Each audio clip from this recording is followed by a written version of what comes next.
Арбаңыздар, Алатаулық қалың жұрт. Ақтаңдай телекөрсөтү қайрадан сіздердің назарыңыздарда. Өткен көрсөтүүлөрдө сіздерге біз қырғыз жұртчылығымызға аттың қашқасындай танымал Осмонқұл ақындың, Исмайыл Борончиевтің, Тоқтоналы Шабданбаевтың дегеле ушул биздин Кыргыздын элдик ырларды аткарган Мысқал Өмүрканованы, ошондой эле комузчу Мейлихан Козубековага, биздин дагы бир улуу төкмөлөрдөн бата алып келген Ашыралы Айталиевдин чыгармачылыгына кайрылганбыз. Ал эми бүгүнкү Ақтаңдай телекөрсөтүүнү өзүңүздөргө маалымдап кеткендей эле Токтоналы Шабданбаевдин ушул чыгармачылыгына, Токтоналы Шабданбаевдин чыгармаларына, ал киши жөнүндө эскерүүлөргө токтолмокчубуз.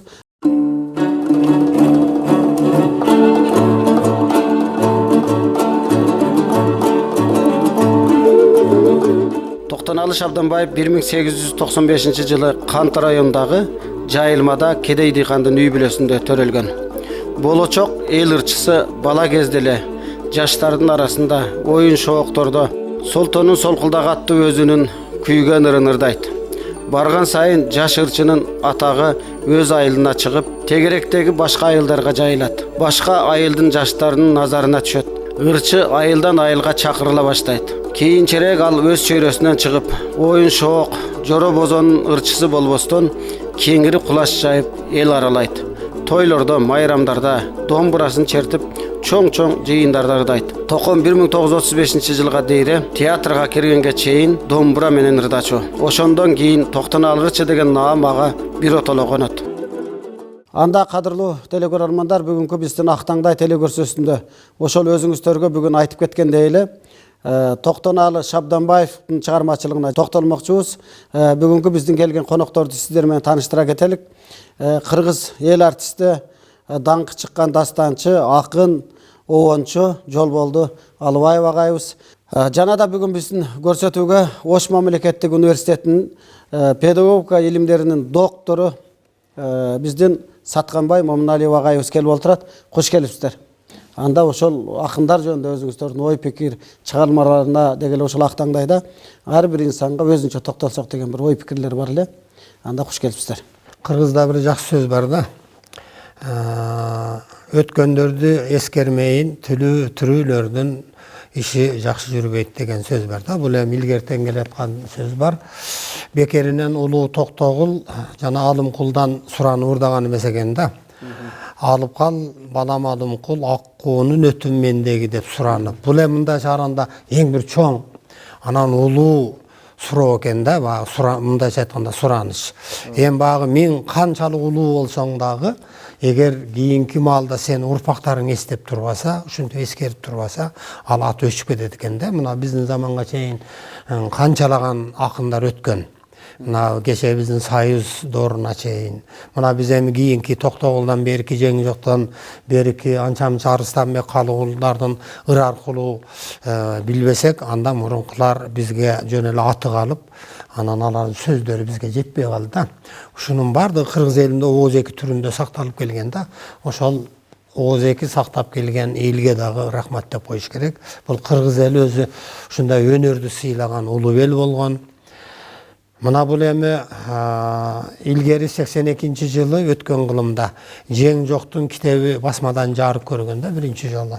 Ошондо улуу Чыңгыз Айтматов ошондо башына бас сөзгө жазган жери бар. Бул улуу төкмө акындык өнөр ушул Исмайыл менен багы чолпон жылдыздай болуп батып кетти дегендей мааниде жазып калтырган жери бар да. Мындан кийин эми ошонча эми көрсө ал киши багыдагы көп нерсени билген, сөздүн кадырын билген, таланттын улуулугун билген адам болгон үчүн мына кийинки акындар менен салыштырып туруп, анан ошентип жазган экен да эми ойлосок.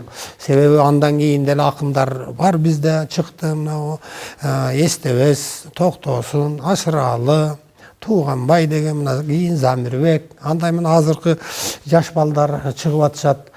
Бирок ошол бир эсептен ошол Чыңгыз Айтматовдун айткан сөзү бир жагынан чындыкка жакындап кетип атат да. Себеби ал ошол кездеги улуу акындардын айткан ойлору, ырлары менен азыркы кийинки андан кийинки акындардын ырларынын ортосунда чоң айырма бар да. Шабданбаев Исмаил Борончиевден 14 жаш улуу болгон экен өзү.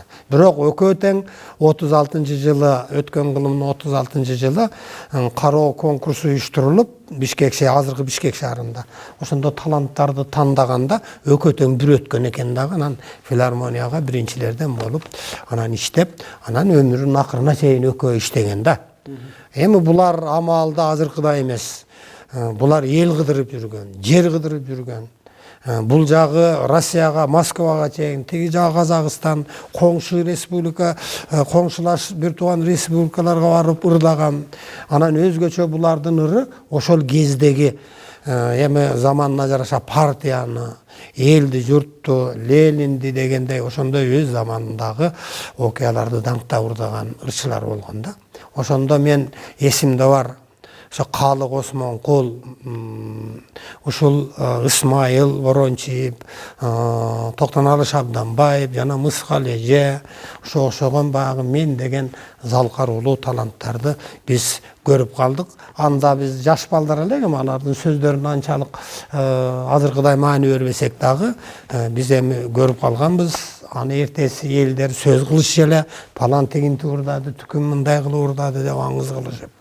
Эми ошол мынабу Исмаил Борончиев менен Токтоналы Шабданбаевдин мына айтыштар деген китеби чыккан экен.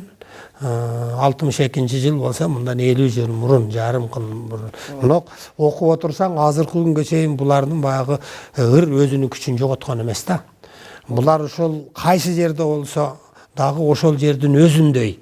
Мисалы кайсы бир айылга барып калса, ошол айылдын жетишкендиктерин, ошол айылдын кемчиликтерин экөө бөлүп алып, анан ошол жердин багы көргөн адамдардай болуп, ошол жерлерди ырдаган ырлары мына азыркы күнгө чейин сактап турат да. Ушуну менен булар ушу элди эмгекке тарбиялаган, элди биримдикке тарбиялаган.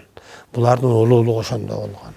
Бул Токтоналы Шабданбаев сыяктуу улуу акындардын ырларын мына кийинки маалда көп ырдалбай калды да. Аттары дагы көп айтылбай калды.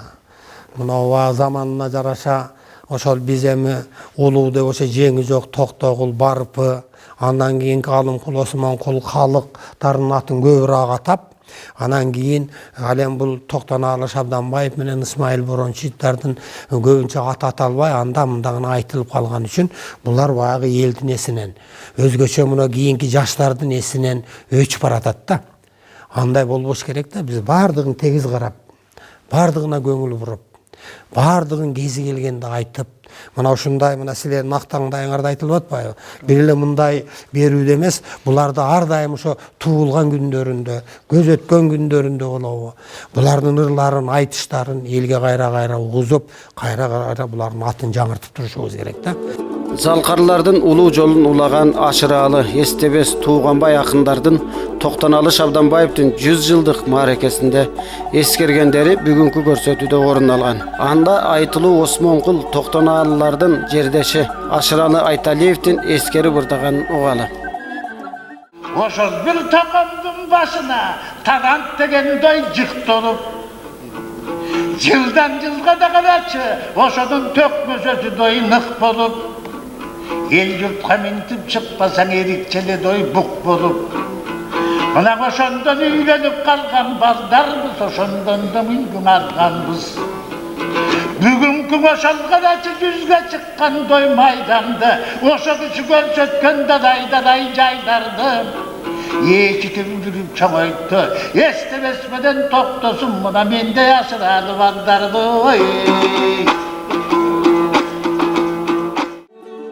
Ал эми Токомдун өмүрлүк жары Сабира апанын өткөн өмүрдө чогуу жашаган күндөрүн, көргөн билгендерин 1986 жылы жарык көргөн Мурас аттуу китебин өзү баш сөз жазып чыгарган. Кээ бир саптарын мисал келтире кетели. Токомдун башка акындардан өзгөчөлүгү бар эле дейт. Ал Токтогул менен Тоголок молдо, Калык Осмонкул өңдүү залкар акындардан тартып Birge ırdaşa жүрgөн zamandaşı Ismailga çeyin 20'dan aşu temadagı eskerүүлөрүn talanttуу çeberlerge arnagan. Tokom el aldında ırdagan ırların birinde mındayça tököt. Assalamu aleykum, amansıngba agayın. Eň seçe elim körsöm dep amandaşyp olayın. Kalın malçı gelipsin, kantip sözüm ayayın. Atayın keldim silerge aktangdayım jayayın. Tokomdun бүткүл чыгармалары көдөндөн кайнап чыккан берметтей тизилип, биринин артынан бири шыңалап, тил учунда турган кооз китеп болчу эле деп эскерет Сабира Шабданбаева. Сабира Шабданбаева 1924-жылы туулган. Ал эми эстебес тууганбай акындар Сабира апаны Токомду мындайча эскерет. Токтонан аксакалды укчелек көреле келек. Нөкө чыгып сахнага эл менен учурашып атат. Tokomdu gördüm, sakalı var, kıştay olgan bir şeyken Tokom başladı. Yürekte görgön elmeden yüz görüşkön çağımız. Gün kırgızdı arana ve canı geldik barımız. Gücürmen özüp güldögön bilimdin jodun süydögön. Yalan erkeklerge aytam salam. Dese İsmail.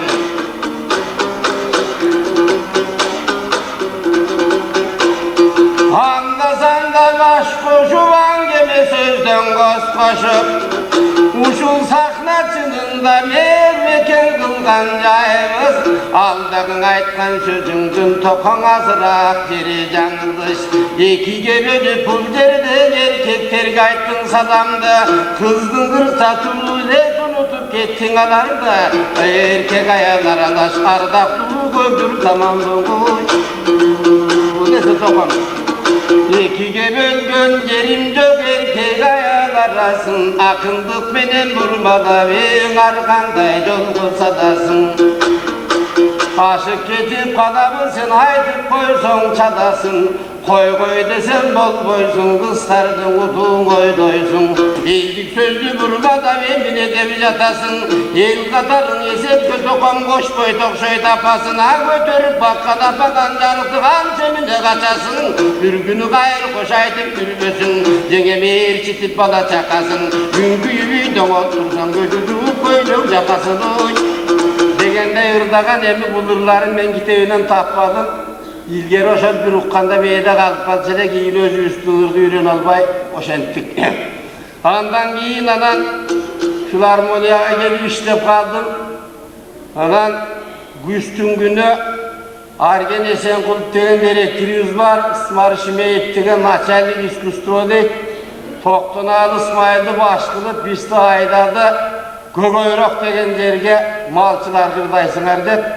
Antip minti oturup Gögöyrok diye çoň gemidin arzak başına beşimçende varıp kaldık ele. Gün jağı açılgan bir грузовой maşineden şoför çıkıp aytdı kayaka baratasına. Gögöyrok'a baratabız.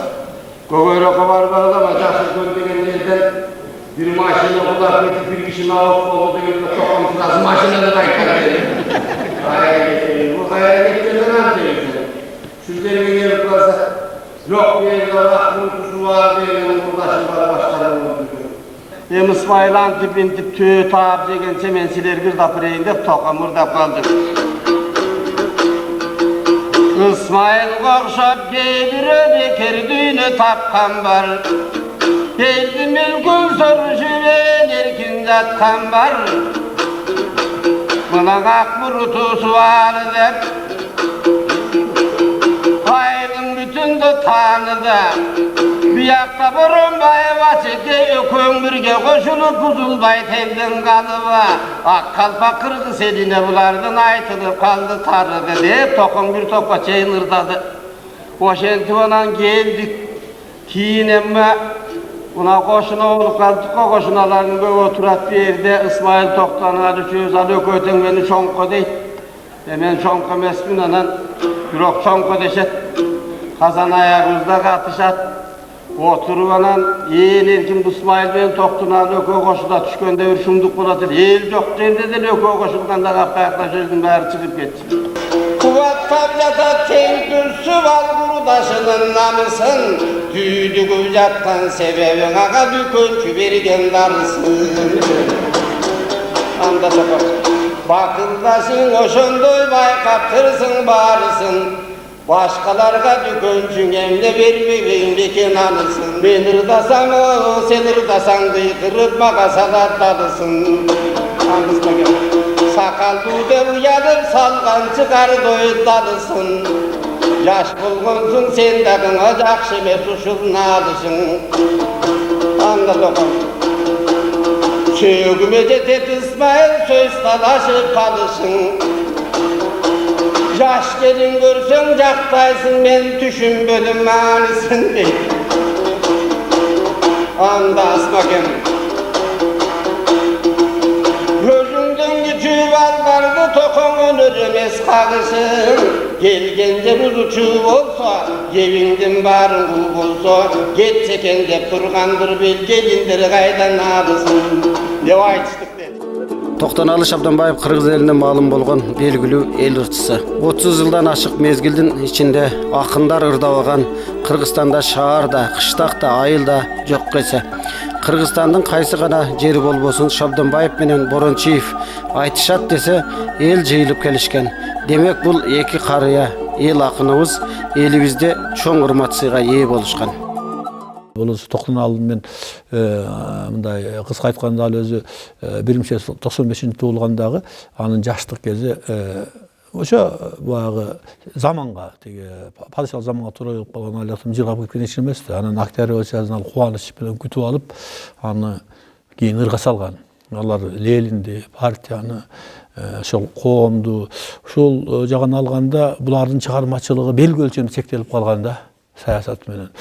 Ал токтогулдар, жеңи жоктор, алар мурдакы заманда эмнени кааласа ошону ырдап жүрүп, алардын чыгармачылыгы ар тараптан өрүккөн.